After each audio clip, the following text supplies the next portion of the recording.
If I had a song to sing right now, it would probably be You've Been Thunderstruck by AC/DC, because the SBA right now is being thunderstruck by us, first and foremost, the small businesses of America. Secondly, the Congress. Secondly, the Senate. Thirdly, and not lastly, the media are starting to plummet the SBA on many, many grounds. And you all are there because you're living it. So we're going to keep this momentum going. We are going to come forward right now and say, hey, I want my 10K. Give it to me. Give it to me. Yeah. Somebody say, hey, we want a 10K. Yeah. Hey, we want a 10K. Yeah. Hey, we want a 10K. Yeah. Hey, we want a 10K. Give it to me. Me and my friends, we like to play this. The truth is, right now, the SBA administrator, Isabel Guzman, anything less than her stepping down may be inadequate for the small businesses to accept. With this woman still in office, after all the lawsuits which have been filed, complained, and won versus her in the court of law for discrimination, prejudice, and racism against small business white people, she may have to go. And small businesses may not be the only ones feeling that way about her, because if we go back to, and you look at the small business and entrepreneurship, Ben Cardin is the chairperson, and the ranking member is Rand Paul, the Republican. So if you all do remember, let us go back to the time when Isabel Guzman, said, hey, I'm being transparent. However, she was being anything but that. So today, no Planned Parenthood has been forgiven. No Planned Parenthood loan has been forgiven. That's correct. So you know the information, you're just not willing to reveal it. So you know all about their information. The record should state you're unwilling to give the information to Congress.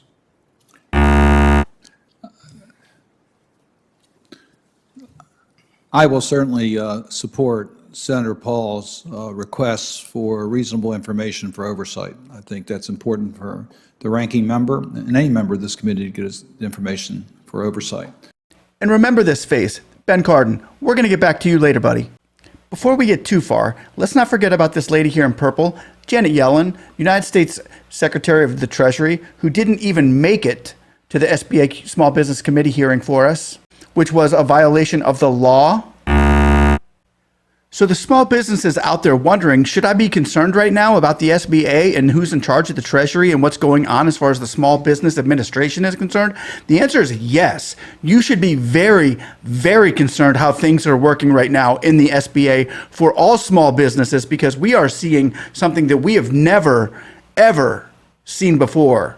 And it's very, very concerning. Yes, you should be concerned. And one of the first things we should be worried about is this right here, which is Pelosi's signature, Schumer, Velasquez, Cardin, Waters, and Sherrod Brown's signature, all on a document which is pretty much stating that you get your $10,000 grant without any red tape. If you had gotten your $1,000 grant before, this right here would have given you your $10,000 grant. And it's what they used to get voted into office and take the Senate and the presidency on white middle-class American votes of small business owners, along with small business owner Black and Asian and Latinos as well. But this document right here got the votes of the small business owners, which put them into office. Now, Jackie Rosen has written up S513 bill, which would do just exactly what this bill here, what they were describing in this document that they signed in order to get your votes, in order to get small business votes. And now they're all being hush-hush about it. So they don't want to bring S513 to the floor, which is another huge strike for this administration and the SBA. Which brings me now to a $16 billion fail that is happening as we speak. And Senators Klobuchar and Cornyn are demanding immediate action be taken by the SBA for the Save Our Stages delay that's happening right now.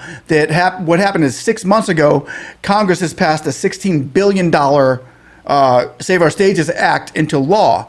And now less than 100 of the 5,000 stages that were supposed to get the money, less than 100 have gotten the relief for that money, according to the most recent report done on June 9th.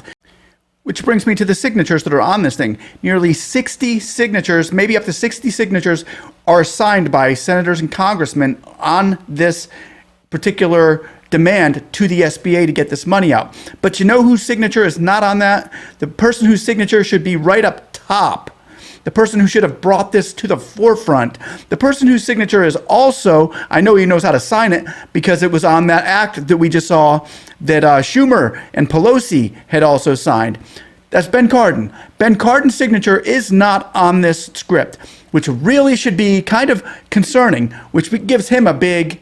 And now we're seeing news media finally tackle the situation with Nate Morabito right here from WCNC going out with the program saying how ridiculous it's getting about how they promised you something and you didn't get it. So this is a big shout out to Nate Morabito for bringing this to the forefront for everybody, as well as Patrick Terpstra right here with Newsy, who came forward with some really great pieces on the COVID relief economic injury disaster program that is totally failing. He has done some wonderful work. We thank you for keeping us updated on that, Patrick. You have been doing wonderful work. And now we also want to give a quick shout out to as well. Here we have Andrew Giambrone from SBA's Restaurant Fund Lost in Court. Said the Targeted EIDL Advance Grant Program could be next. So we're getting all of these, we're getting all this exposure now as far as the SBA's mishandling of the EIDL loan and the PPP and the program all in itself from us small businesses. So they have been mishandling us. So with the Targeted EIDL Advance Program being next, because it is next, we are at the forefront. We are the ones now knocking on the door. If they would like another lawsuit to come to the SBA, that's fine. We will do it that way. However, we don't want to have to do it that way. The next thing we're looking at right now, ladies and gentlemen, is the mapping tool. The discriminatory, prejudiced, racist mapping tool, which makes no sense and is unconstitutional at best. Now to bring you a piece of information that I got from Twitter, which on LinkedIn has as a U.S. National Defense and Intelligence Advisor and Innovator, who else, especially federalgov.com, has issues with the SBA EIDL loan map, targeted and supplemental advance. For the press record, the 2021 map used to gauge pandemic economic status appears to use pre-pandemic subjective source data. And how bogus or fair is that? The SBA said that the map data came from the census, not the IRS. It would be highly illegal and a privacy violation to use PPI from taxpayers or release earnings by the address. The map was printed before 2020 tax filing deadlines. Guys, we are scratching at the door. Somebody out there say, hey, I want my 10K. Yeah. Hey, we want a 10K. Yeah. Hey, we want a 10K. Yeah. Hey, we want a 10K. Hey, okay, good. And I also want to encourage you guys out there, you are going to get that 10K. And I want to encourage you guys all to take that mapping tool challenge that we've been doing. We have been discrediting and dissecting that mapping tool down to the last drop. There are communities out there that are in the lowest of low incomes that are not qualifying for this grant. We are talking poverty stricken. We are talking the lowest of low income communities out there that are being denied of this grant. The minorities are suffering from this map. The majorities are suffering from this map. This map makes no sense. And I also, check this out, guys, drum roll. We have a school down South Florida that is wanting the interns for their last year of law school to take on this SBA EIDL grant as a challenge.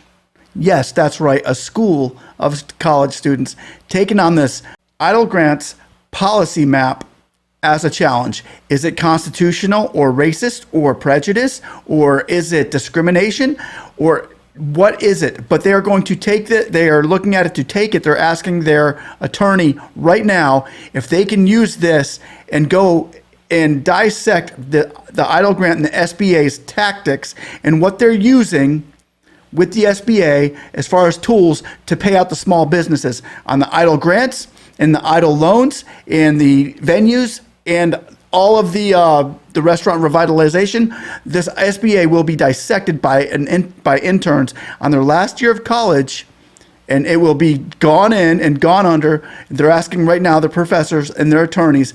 So this just gets me so excited about the college students wanting to do this for the small businesses, for the lower income communities, for the middle income communities, and the upper income communities, because these college kids that are coming out of law school are all going to be working for the same thing, and that is to make sure the right thing is done. And if it's not being done, they're going to find out, and they're going to have stories to tell their kids growing up. And this is the history that's being written in today's society with the SBA. We need to get it fixed. We need to get our 10K. Everybody, I want you to like, subscribe to this channel, follow me on Twitter, speaknsee, and I want to thank you all for what you're doing out there. I want to thank Robert Dunham, Jump at You, Jason McElhone, good job, keep it up, and Teresa Haddix, also on Twitter, good job, keep up the good work. I want to thank everybody out there. This idol hit the floor. S513 hit the floor. Let the idol hit the floor. Let the idol hit the floor. S513 hit the floor. Oh, you like us? Now give us some money. You like us? Now give us some money. You like us? Cause we're going out of business right now. You like us? Now give us some money. You like us? Now give us some money. You like us? Now give us some money right now. Let the idol hit the floor. Let the idol hit the floor. Let the idol hit the floor.